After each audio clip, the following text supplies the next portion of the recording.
この動画は過去動画の再放送です。途中紹介されている別動画は、現在アップされていないものもあり、リンク切れしている場合がありますが、ゆっくり再アップしていきますので、お待ちくださいね。それではご覧ください。こんにちは、斉藤直樹です。今日はリスナーさんの質問にお答えしていきます。20歳女性からの質問です。斉藤先生、はじめまして。なすびと申します。いつも動画やイラストを楽しく拝見しております。私はイラストレーターになりたくて絵を描いている身なのですが、好きなものが血や暴力表現など一般受けしないものです。好きなものがそれなので、絵も自然とそういった要素を含む絵を描いてしまうのですが、これは将来イラストレーターになるにあたって不利になるでしょうか。現在ありがたいことに個人様からのご依頼はちょこちょこいただいておりますが、企業様からのご依頼は一件ももらえていません。それはやはり血や暴力表現を含む絵を描いているからなのでしょうか。こうした一般受けしない絵ばかりを描いている私でも、企業様からご依頼をいただけるイラストレーターになれるのか不安です。よろしければ斉藤先生のご意見をお聞きしたいです、とのことです。なすびさん、ご質問ありがとうございます。絵が一般受けしないというお悩み、すごくね、よくわかります。いや、僕もですね、大学生の頃はこういう絵を描いていましたから、なんだかこのお悩みはですね、他人事がしません。僕もこの問題に関しては散々頭を悩ましてきましたし、そんな僕でも現在こんな感じでなんとかなってますから、結構ね、参考にしていただける部分があるかと思います。僕がなすびさんのお悩みに対してできるお答え、それはセルフプロデュースをしようです。セルフプロデュースっていうのは自分の価値を自分で高めていくことなんですが、ただセルフプロデュースって言われてもなんだか漠然としていますから、この時点ではピンとこないかもしれません。ですが大丈夫。今回はですね、僕がこれまでプロイラストレーターとして20年続けてきてセルフプロデュースをしてきた中で、これは大事だったなと思うものを3つ紹介していきたいと思います。商品と自分との接点を見つけよう、ファンとのつながりを大事にしよう、表現し続けようです。順番にお伝えしていきますね。商品と自分の接点を見つけよ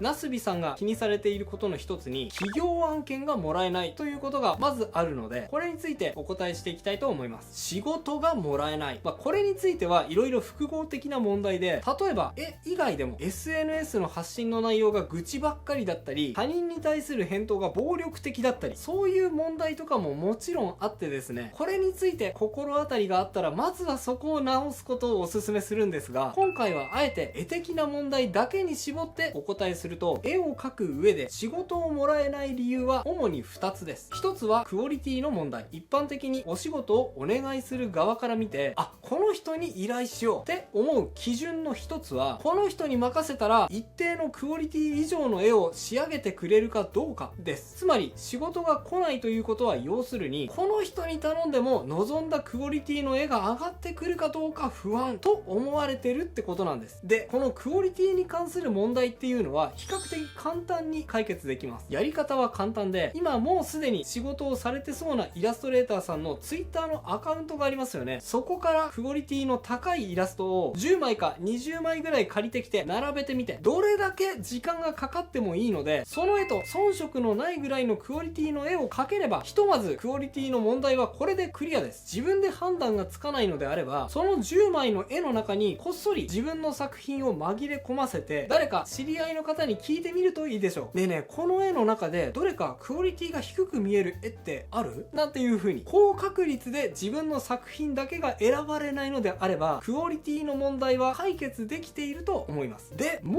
う一つの問題、こっちの方がね、厄介だと思うんですが、なすびさんはご自分でも自分の作品は血や暴力表現が多くて一般受けしないとおっしゃっています。自分自身でもね、一般受けしないって思ってるぐらいですから、その絵を使う側から見るとなすびさん以上にそう思われている可能性が高いですね。僕も似たような経験があります。さっきも冒頭で軽く紹介しましたが、大学生の頃の僕の絵はこんな感じ。これをいろいろな人に見せた結果、絵としては惹かれるものがあるけど使いどころがわかんないなっていう言葉をたくさんもらいました。で、そこで大事になってくるのが、ふてくされるではなくて、商品と自分との接点を探すということなんですね。当時の僕は結構生意気でしたから、そういう言葉をもらうたびにちょっとイライラしてね、使い方がわかんないのはお前が無能だからだろとかね、思ったりもしたんですけど、でもそれだけじゃなくてね、こんなヒントももらったんですね。斉藤くんさ、世の中の商品を見て、これだったら自分でもできそうって思うようなことってない？そこ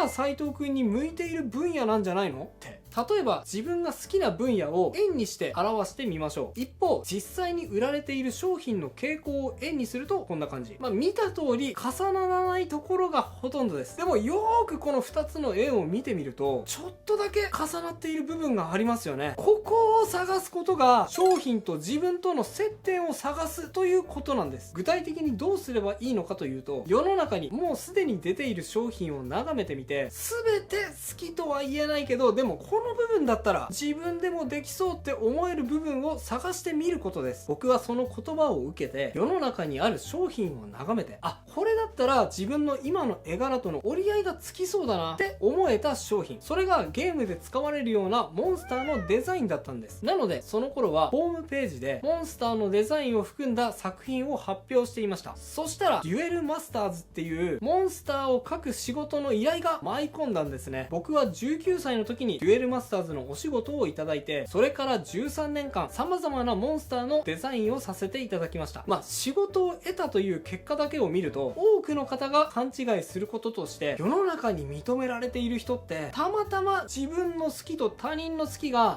運よく重なった人なんだろうな、羨ましいな、そんな風に思っている人が多いかもしれませんが、これはですね、間違いです。みんなの好きがそのまんま自分の好きと重なっている人って非常に稀です。というかあんまり見たことないですね。実際僕も自分の好きなものだけに忠実にコンテンツを摂取していくと、誰とも話題が合わずに苦労します。そんな感じの僕ですから、ひょっとしたら自分のこの円を丸ごと社会に受け入れてほしいっていう風に思っていたとしたら、デュエルマスターズの仕事は受けられなかったと思うのですが、こんな僕でもね、仕事を受けられたという経験は、この円のほんの一部だけでも社会に受け入れられたという感覚がして、とても嬉しかったです。ファンとのつながりを大事にしよう。で、ただですね、今僕がおすすめしたのは、企業の仕事を中心に行う、いわゆる商業イラストレーターを目指す場合に大事なことなんですが、僕は最近特にそれだけを意識する必要はないな、むしろどんどんそうじゃなくなってきてるなと思うんですね。それはなぜかというと、企業の案件に頼らずとも個人の活動だけで十分に生活できちゃう世の中になってきたからです。今は様々な形でファンとつながれます。一昔前まではコミケを中心とした同人即売会などが唯一ファンと直接やり取りをできる場所だったので、個人活動中心の同人作家として生活していくには、コミケでいわゆるシャッター前サークルや壁サークルと言われるような大手のサークルになる必要があって、そうなるためにはやはり熾烈な戦いを勝ち抜いた一部の人たちだけが生き残れるような世界観だったんですが、今やファンとのつながりの場は同人即売会だけではなく、ファンから直接支援を募れるファンボックスやファンティア、個人依頼ではスケブや添削サービスのセッサなど、グッズ販売ではブースやベース、それに各種ダウンロードサイトなど、そういった場がたくさんありますし、ここ最近家で過ごすことが長くなったこともあり、そういった場でつながりを持ったり、オンラインで買い物をすることに対するハードルがすごく下がったのを手伝って、世の中的に個人活動がすごくしやすくなっていると思います。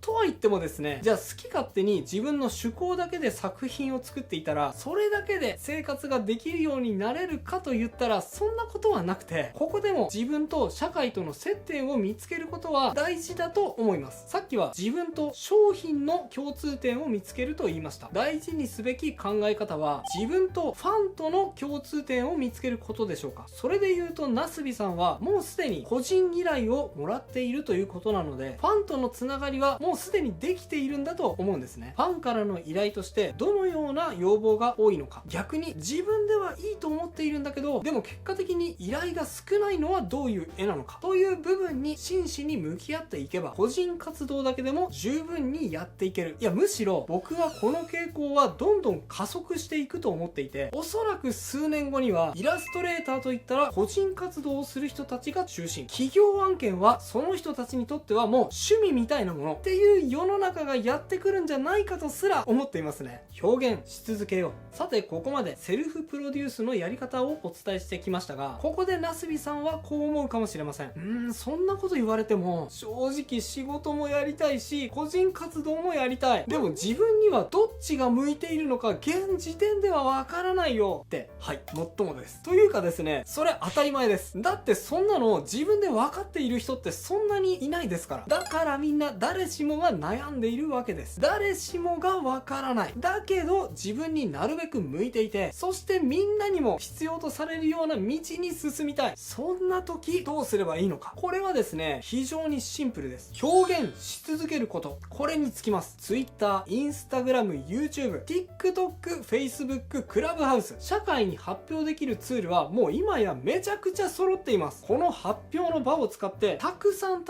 表現して発表しましょう。そうするとその表現に対して社会は何らかのフィードバックをあなたに返してくれるはずです。なすびさんだったらそうですね、もしかしたら血と暴力の漫画表現を求める反応があるかもしれませんし、もしかしたら自分が思っても見ないような利用のされ方を提案されるかもしれません。もしかしたら無反応かもしれませんが、それはそれで一つのフィードバックですよね。大事なのはこのフィードバックを受け取るためには自分を差し引かずに一生懸命表現すること。たとえ今が完璧な状態じゃなくても、自分はこう思う、だからこういう絵を描いたという結果物を堂々と社会に対して発表し続ける必要があるんです。よくですね、こういう言葉を見かけます。大した絵じゃないんですけど、まだラフなんですが、これ落書きなんですが、表現に添えられたこういった自分を差し引いてしまうような言葉や態度、そういった言葉もね、もう絶対に言うなとは言いませんが、自分を差し引いた形での発表に対する反応ってやっぱりですね、差し引かれた反応しかもらえないんですよ。だってですね、適当な感じの雑に投稿された作品に対してあなただったらどう感じます？